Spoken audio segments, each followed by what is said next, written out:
first place.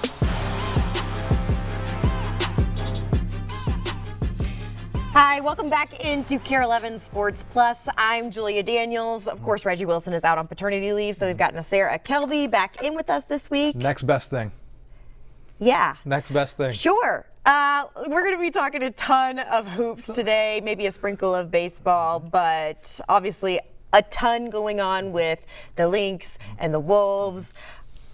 There's a lot to get to today. What do you want to start with, Nasser? Would you like to talk draft or ownership? Should we talk the ownership, get it out of the way first and foremost? Let's get it out of the way. This is a cloud that's been hanging over the Timberwolves for years and years and years as a Wolves fan. And first of all, we got to give a shout out to Glenn Taylor. He did keep the team in Minnesota for decades. He did exactly what he said he would do when he said he was not going to move the team, and that's something we always have to be grateful for.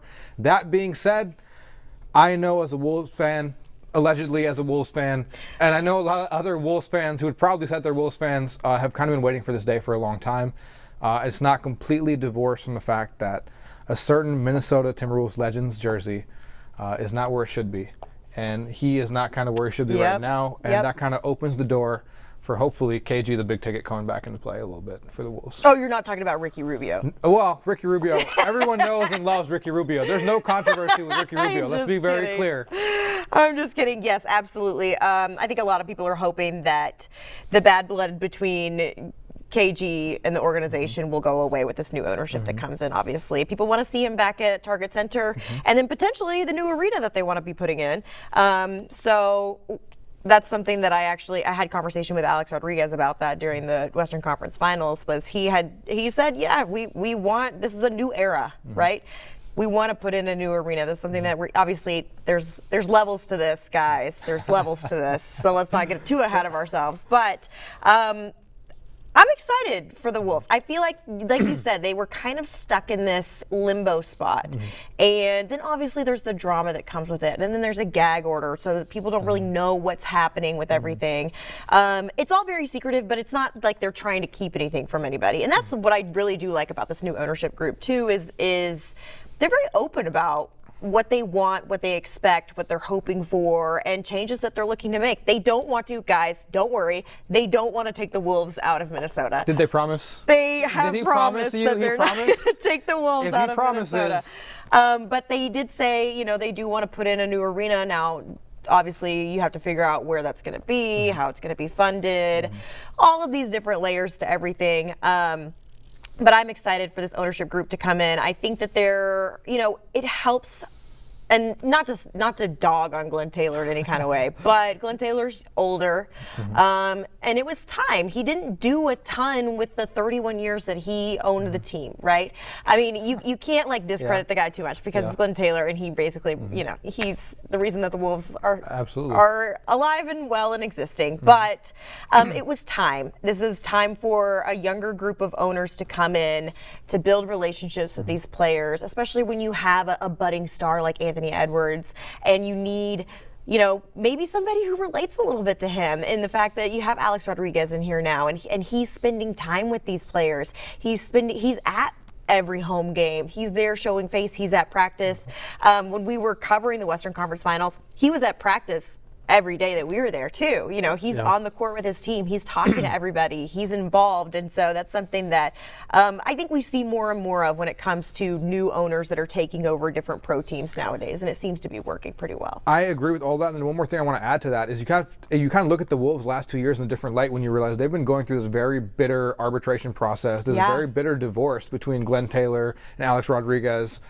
Very publicly, and they've still been to back-to-back Western Conference Finals, and they kind of now, as a Wolves hoops enjoyer, we'll put it that way, as a Wolves hoops enjoyer, it kind of really makes you think of what the future could bring when that kind of dark cloud is kind of moved on. Yeah, it feels like they can get rid of the drama. It's the start of a new era, and it's exciting. It's exciting to see what the Wolves have done in the midst of the limbo phase. Another nice thing is the front office isn't going to change. A lot of times when you have new ownership, everything changes everywhere. But the Wolves, I would argue right now, are kind of in the space of if it's not broke, Don't fix it. Right, why would you? And so, not broken. Sorry, that was my Arkansas coming out. If it ain't broke, don't fix it. Kind of in that space of they're doing better than they've ever done in the history of the franchise, and now they can finally have a solid ground to kind of work through. Obviously, this also means that Tim Connolly will be expecting some kind of extension in the very near future. Got to get through tonight, though. Yeah. And see how that all pans out. But he's done such a wonderful job with drafts in the past, so not too worried on that front. We'll get to the draft in just a minute, too. But excited for this. I'm excited also to see who else they bring along with them, because there will be some changes with just adding some more investors into the group. Sure. I know Michael Bloomberg had been part of the conversation last year around this time, and so that would be an exciting addition too, because of the boatloads of money that man has. So it's interesting, and I also think something that people don't realize with the dynamic of Mark Lowry and A-Rod too is you're going to see A-Rod at more games than Mark Lowry. Mark Lowry's kind of like the backing of it all, and A-Rod is very much the face, and he does such a good job of that too. And so it's an interesting dynamic having a co-ownership in this kind of way, but overall I think it's going to be a really good thing. And we'll see how much, I mean, if this impacts anything else that's happening. I mean, I know there's Mike Conori, one of the Wolves assistant coaches, allegedly interviewing for the Knicks position. Yep. Obviously he's a huge part of the Wolves staff, of the Wolves coaching staff, and I mean the fans love him. So that would be a huge loss. But I mean, that's kind of what you got to see with this ownership change officially done, if that impacts anything else, if people want to stay or if people want to go sooner. Right. And I also wonder too about the investment into the Lynx, because we know Glenn Taylor did such a wonderful job promoting the WNBA before it was cool, right? Yeah. And it all came to fruition with obviously the dynasty that was built with the Lynx too. So it'll be interesting to see how that all shakes out. I know Alex Rodriguez has been pretty vocal lately about his support for the Lynx and how well they're doing. It's hard not to support a team like the Lynx because they are the best team in the W right now. The best record, so that's for sure. There's that. But I think this is overall very exciting. I think that it was really hot and a lot of drama about this time last year, but it seems to be that Glenn Taylor he had the opportunity to appeal, not winning arbitration, and he didn't go through with it because he just knew it was time, and it was time to kind of lay it all to rest, let it be, and let this organization become what it can be. I mean, let's be honest. I mean, the guy got a great deal by selling the Wolves. Oh, absolutely, I mean, he bought it for less than $100 million, I believe, something like that, and he sold it for over $1 billion. I mean, what are you really mad about at this point? I mean, the Wolves are winning, you're cashing out. What is there to be upset about? Yeah. Tons of other conversations too, because Mark Lowry and Alex Rodriguez are very eager when it comes to this market too, which I think is something that also Wolves fans maybe you can feel a little bit better about, because they're excited about the Twin Cities in general and the limbo of regional sports networks too that's happening right now in Minneapolis, St. Paul, and so the potential of maybe something like that coming to fruition for these teams so that everyone can be under the same umbrella again. But again, it's something that we'll have to wait and see on, but very excited about this. When we come back though, we're still going to talk more basketball because I think the draft is happening right now. Something's going on. Yeah, we got to talk about that. What are the Wolves going to do? And of course, we're going to talk about the Lynx, maybe a little Twins. We'll see how much time we got left.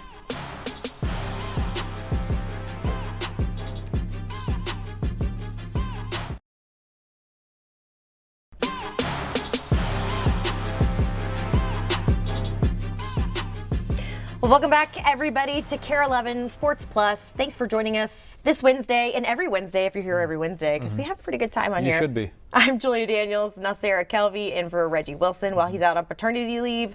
We've been talking Timberwolves because there's a lot going on, even though the season ended, what, a month ago?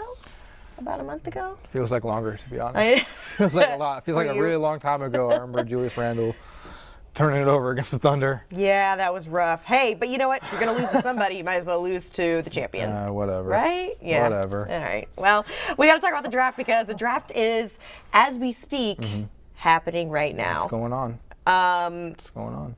If my spidey senses and math calculations are correct, 17th has not happened yet. So, yeah, you're welcome, guys. We're going to find out. I know how to do math. The Wolves have the 17th pick, the 31st pick. 31st is the first pick in the second round, so that'll be tomorrow. But tonight they have that one pick. Who knows, though? Maybe a little bundle and save, move up on the ladder. The NBA draft's a little different than a lot of drafts, it too, is. because you don't really go into it thinking, this is the position that we need right now, unless you have a top 5 pick. Yeah, I think that's exactly kind of where the Wolves are right now, too, where it's less about from my perspective, it's less about what do the Wolves need right this second. And it's almost more so at this point because the Wolves roster is so well structured. It's who can we sign now? Who can we draft now to then potentially trade a year or two from now for somebody else that we want? So that's kind of what I would think the Wolves are looking at, is because they don't really have a glaring need. I mean, they have point guard, obviously, is arguably a glaring need. But we got Rob Dillingham coming in for that exact position, so don't worry about it. Right. We don't need to reach on a point guard. We don't need to trade for a point guard. We got the future of the point guard position in Minnesota already. That's right. And what did they do last year? They bundled it all up, and they moved up, and they went and got Rob Dillingham. They got the best point guard they could have gotten in that draft in Rob Dillingham. And also, Rob Dillingham is a very marketable basketball player. If you guys have ever been to a Wolves game, the chaos that comes when he hits the court is unlike anybody else that's out there. So I think that's interesting. I mean, he had a huge following before he was drafted anyways. Yeah. People like the guy. He is a very promising young NBA player. So I don't think they're going to be looking for a point guard. I would be surprised if they went in and did the same thing that they did last year, because that wouldn't make much of any sense at all. Unless they're definitely planning on trading Rob Dillingham. I mean, right. And this is a name that was brought up a lot in these trade rumors over the past couple of weeks, is Rob Dillingham, Terrence Shannon Jr., these two guys. And they didn't move either of them, thankfully. Right. If you are a Wolves fan, I can't relate to that. But for Wolves fans, it's a good thing that they didn't trade either of those guys, because they're both going to be stars. Well, I will say Chris Finch is kind of, from my understanding, and it's not verbatim, but what I've drawn from what he said this offseason is he's kind of banking on Rob Dillingham and Jalen Clark and Terrence Shannon Jr. to be moving into these bigger roles so that they don't have to go and spin. You know, the Wolves, they'll make a splash, right? Yeah. As we know. In the Tim Connolly era, that's what they've been doing. Every chance they get, they make a splash. It is, but sometimes I wonder, things went so well. Maybe things were going so poorly that they had to do that. And now maybe they're mellowing out a little bit because they have the opportunity to do so and they have the means to do so. Maybe I would agree with you if not for the Oklahoma City Thunder, who things were already going really well for last year. But what did they do in the offseason? They were extremely aggressive. They went and got Hartenstein. They went and got Caruso. They took a team that was already on that precipice of being able to compete for a championship. And they improved it substantially. And we haven't seen that necessarily happen yet with the Wolves. Again, I think they have a really good roster. I don't think this is a draft where you have to reach on anyone. I think they'd be okay. I think, dare I say, they would be okay without making any major moves tonight. Yeah. No, I agree. Something also that's interesting, and we'll see if it's the same as it has been the past few years, is Tim Connolly doesn't go into this alone or just with Wolves front office people. He usually invites Kwesi to come. Really? Yeah. He invites all of the front offices from around the Twin Cities to come, and Derek Falvey's usually there. Really? They spend the whole time discussing, and he kind of runs everything by them. Obviously, the numbers are a little different because you're talking about an entirely different sport. But last year Kwesi was there with him, and Derek Falvey was there with him. I think those were the only two, if I remember correctly. What we really need is Tim Connolly to be in the draft room with Kwesi. That's what the Vikings need. That would be how this guy's been making moves. I fear Kwesi would be like, all right. We're not doing That's enough. That's enough. Okay, shut your mouth. But he does. It's an interesting thing. I think he's done it the last 2 years, where he's invited Kwesi and Derek Falvey to come and help discuss what decision they're going to make. And so far, I think it's worked out pretty well. I can't remember if the Loons had representation or the Wild had representation there or not, but I know that those two for sure were there. Derek Falvey's just right down the street anyways. Sure, so those two seem to converse a lot as it is. But I got faith in Tim Connolly, whatever decision he decides to make tonight. That it'll all work out for the best. And who knows? We are just full transparency here. We're recording this early, so should they bundle and save? All of this will be you were wrong. saying earlier, none of this will be up. relevant. Yeah. So we'll see what happens. With that, I think the NBA draft is just so interesting because if you're not in the first 5 or 10 picks, it's kind of like, Right. Yeah. Who are you getting at that point? But then you get guys like Jaden McDaniels. That's true. The further back you go, then you get guys like Naz Reid once you get out of those top 5, top 10 picks. Yeah, that's true. And then you see what happens. But it's also just like Terrence Shannon Jr., Jalen Clark, these are guys who are top 5 picks. And with the NBA, the kind of the same with the MLB is you kind of have to wait on these guys to develop a few years. So you have to be patient. It's not as showy and crazy as an NFL draft is, and so it's a little different. But exciting. Can't believe that the NBA draft is already here. Yeah, it doesn't feel right, to be honest. No, it doesn't. Like the season literally ended like 3 or 4 days ago, it feels like. Yeah, that's because it did. I mean, not the Wolves, but the NBA season did. Okay, do you have any projections? I wrote down one point guard, even though I said we did not need a point guard, and I stand by that. But if we were going to grab another point guard, someone who could shoot right away, someone who could add to the team right away, I would not mind seeing Walter Clayton from Florida. Oh. He made big shot after big shot throughout March. I think he's someone who could contribute right away. I like that. The Florida team is interesting also too because of the mathematics that went into creating it. I don't know if you heard about any of this. Yeah, so I'm trying to grab from the back of my brain here, but if I remember correctly, this Florida team they basically used like baseball style stats to build this Florida team. Wow. I don't think anybody was a 5-star. Okay. I want to say nobody was a 4-star out of high school either, but they were like, this person will fit here in this kind of way, and this, that, and the other, and they did it all based upon mathematics, built the team and won a national championship. I was going to say, it worked. I mean, they did everything they needed to do, and Walter Clayton was a big part of that. Yeah, Walter he Clayton was. Balled out. Some of the potential players that they are considering, according to reports, reportedly considering, Danny Wolf out of Michigan, Cedric Coward out of Washington State, Thomas Sorber out of Georgetown. For that first round pick, those are the top 3 names that are being thrown around. Other names mentioned, Asa Newell, Joan Behringer, who's a French center, Rasheer Fleming, Liam McNeely, Will Riley, Jace Richardson, Igor Demon, and like you said, Walter Clayton, and then Nolan Schroer. I'm saying that right. Sorry, Nolan, if you come here.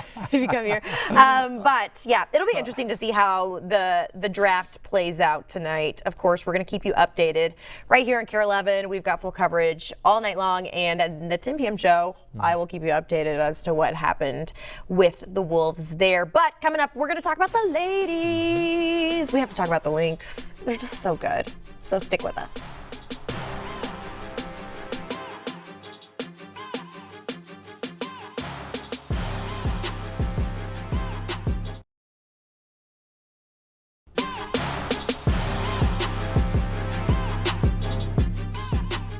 Well, welcome back, everyone, to KARE 11 Sports Plus. I'm Julia Daniels. Nasser Kelvy's here with me.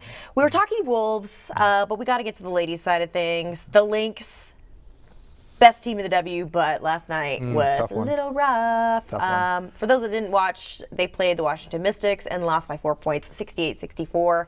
Rough night for the starters. Also didn't have Nafisa Collier, so obviously that's not helpful. When you don't, that's not great. It turns out when the MVP frontrunner isn't playing, things don't go very well.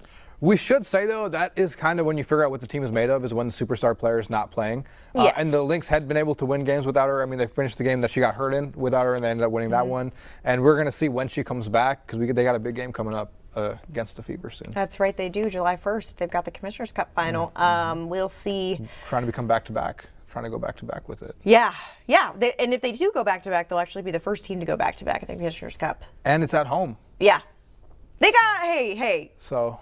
They got some good cards headed into that one. It'll be a good game. We want Nafisa back, though. Yeah, obviously you want Fee back. I will say Alana Smith, 26 points last night, which is unheard of. A career high. Yeah, career high 26 points, which is, I mean, she is defense, right? Jessica Shepard had 12 last night. Everyone else, Bridget Carlton, Kayla McBride, and Courtney Williams, all in single digits, which is a little bit unheard of, rare, especially when we're talking Courtney Williams. Natisha Heidemann only had 1 point. Yeah, don't know how that happens. Things were rough. Things did not look good, and the Mystics just played better, just in general. So they missed a lot of threes too. the Lynx did. I mean, that's gonna really weigh into some of these. When I'm looking at that, 3 of 18. But the Mystics weren't much better. 5 of 13. It is better, but it's not much better. 3-point percentage, 38% versus 16%. Never going to work out great for you. Also, when I'm looking at my total turnovers, 19 turnovers from the Lynx last night. And points conceded off turnovers, 26 compared to the 16 that the Mystics conceded to the Lynx. So, yikes. Just sloppy overall is how I would describe this game last night. And moving forward, obviously it's going to be different. When I'm looking at who the Lynx have next, sorry, I'm pulling up the schedule right now. Well, just kidding. You want me to pull up the schedule right now?